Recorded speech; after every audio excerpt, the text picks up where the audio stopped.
प्रिय देशवासियों, आप सभी को हिंदी दिवस की हार्दिक शुभकामनाएं। इस वर्ष का हिंदी दिन हम सब के लिए बहुत महत्वपूर्ण है क्योंकि 14 सितंबर 1949 को भारत की संविधान सभा ने हिंदी को संघ की राजभाषा के रूप में स्वीकार किया था। इसका 75वां साल पूरा हो रहा है और एक प्रकार से हम इस वर्ष राजभाषा हीरक जयंती मनाने जा रहे हैं। ये 75 साल की यात्रा हिंदी के लिए, राजभाषा के लिए और हमारी सभी राज्यों की अपनी अपनी भाषाओं के लिए बहुत महत्वपूर्ण रहे हैं।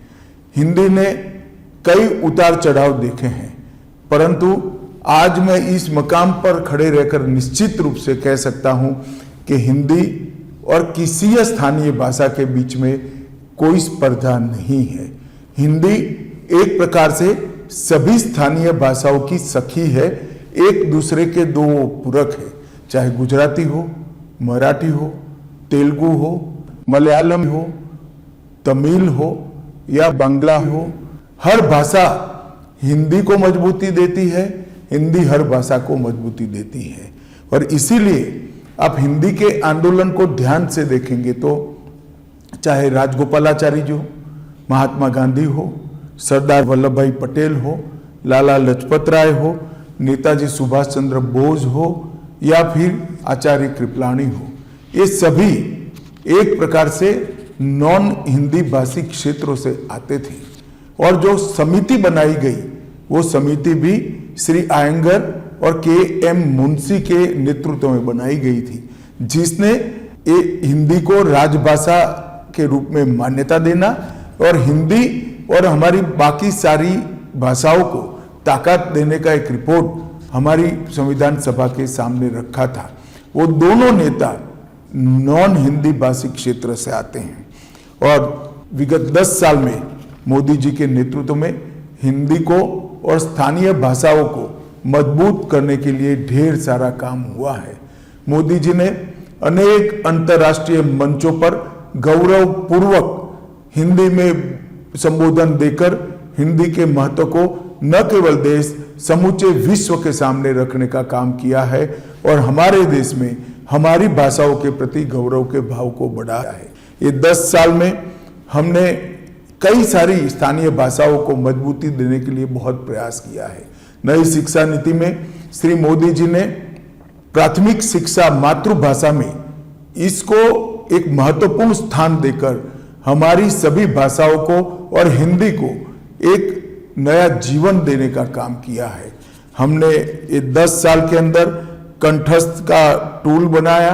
हमने इस 10 साल के अंदर 4 रिपोर्ट सबमिट किए और हिंदी को सरकारी कामकाज में प्रमुखता से प्रस्तावित करने का काम हमने किया है। आने वाले दिनों में राजभाषा विभाग हिंदी से 8वीं अनुसूची की सभी भाषाओं में अनुवाद का भी एक पोर्टल लेकर आ रहा है, जिससे पत्र हो या भाषण, जिसका अनुवाद बहुत कम समय में आर्टिफिशियल इंटेलिजेंस का उपयोग करते हुए हम सभी भाषाओं में कर पाएंगे। मैं मानता हूं इससे भी हिंदी को और स्थानीय भाषा को बहुत मजबूती मिलेगी। और मैं आज फिर से आप सभी को कहना चाहता हूं कि हमारी भाषाएं विश्व की सबसे समृद्ध भाषाओं में है। हिंदी ही है जो हम सबको जोड़ने का काम करती है, हमारी सब भाषाओं को जोड़ने का काम करती है। और संविधान सभा की जो स्पिरिट थी कि एक स्वदेशी भाषा में सभी देश के नागरिक एक दूसरे के साथ संवाद करें, चाहे हिंदी हो, तमिल हो, तेलुगु हो, गुजराती हो।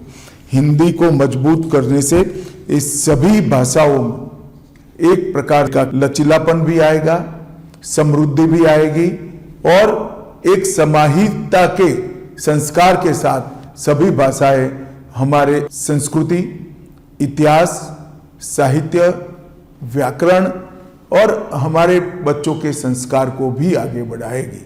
अतः मैं सभी देशवासियों को अपील करना चाहता हूं कि हिंदी दिन पर आइए हम संकल्प करें, हिंदी को मजबूत करें, हिंदी के साथ साथ हमारी स्थानीय भाषा को भी मजबूत करें और राजभाषा विभाग का जो ये काम है ये काम को आपका समर्थन करिए।